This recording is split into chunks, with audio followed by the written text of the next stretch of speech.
Buzz Room Service. À côté de chez vous, il y a forcément quelqu'un qui fait le buzz. Vers l'infini et au-delà. Alors, la bobine, ok. Projecteur, je le mets où? Qu'est-ce que tu fais encore, Totem? La bande du film en 35. Ah, j'ai marché dessus. Eh oh, Totem! Oui. Non mais c'est quoi tout ça là? Qu'est-ce que tu fais? C'est pour le 21e Festival international du film fantastique de Gérard Armé. Non mais attends, pour nous en parler, on a mieux, hein. Franchement mieux que tout ton bazar. On a Eddy Zardy, le programmateur du festival, au téléphone. Bonjour Eddy. Bonjour. Alors, 21e édition, forcément il y a eu une 20e, et ça n'a pas été trop dur de descendre du nuage du 20e anniversaire de ce grand festival? Au contraire, ça nous a donné encore plus d'ailes pour voir plus loin, plus haut et en avoir encore plus de films de genre. Donc on est prêt à continuer pour arriver à la 40e. Programmateur, c'est sélectionner, visionner et trancher. Pour un homme qui n'aime pas cataloguer le cinéma de genre et le cinéma en particulier, ça n'a quand même pas dû être facile. C'est ce qui fait l'intérêt du cinéma de genre, c'est que c'est une palette à différentes facettes. Le genre s'exprime sous différents points de vue et c'est la diversité du film, du cinéma fantastique qui en fait sa richesse et je pense son intérêt. Donc on a de la science-fiction, on a des films d'horreur, on a des films décalés, on a des films de metteurs en scène, on a des films de divertissement. Donc le genre se voit au pluriel. Et c'est vrai que bon, on s'attend à une programmation inattendue.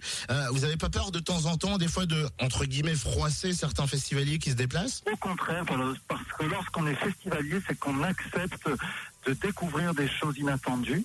C'est contrairement, lorsqu'on va au cinéma, on achète un ticket de cinéma pour aller voir un film choisi. Lorsqu'on est festivalier, on vient faire le plein de cinéma et c'est l'endroit idéal pour oser voir des choses qu'on n'irait pas voir forcément lorsqu'on est dans notre quotidien devant notre salle de cinéma. Donc au contraire, on aiguise l'attention, la curiosité du festivalier et bien entendu on répond à ces demandes et j'ai énormément d'exemples à donner de films très attendus par les festivaliers et les fans de genre que nous allons présenter cette année. Pour le cinéma de genre, 2014 semble être une bonne année d'après vous?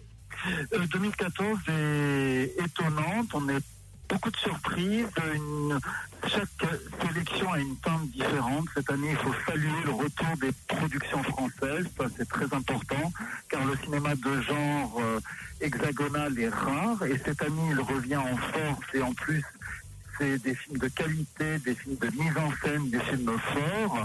L'Espagne, l'Europe est toujours aussi présente, les États-Unis, nous avons quelques surprises et quelques telles que les 13 premières minutes en exclusivité de 300, la naissance d'un empire, avant la sortie mondiale le 5 mars prochain.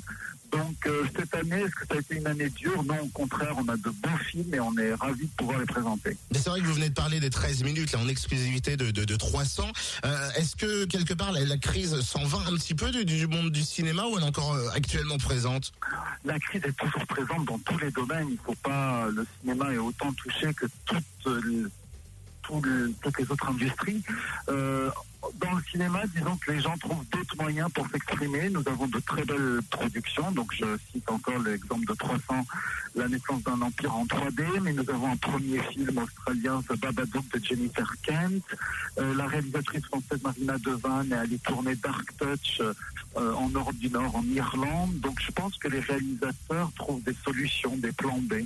Le coup d'envoi de ce 21e Festival international du film fantastique, c'est aujourd'hui. Et on vous offre votre séjour avec accès aux salles illimitées pour voir un maximum de films.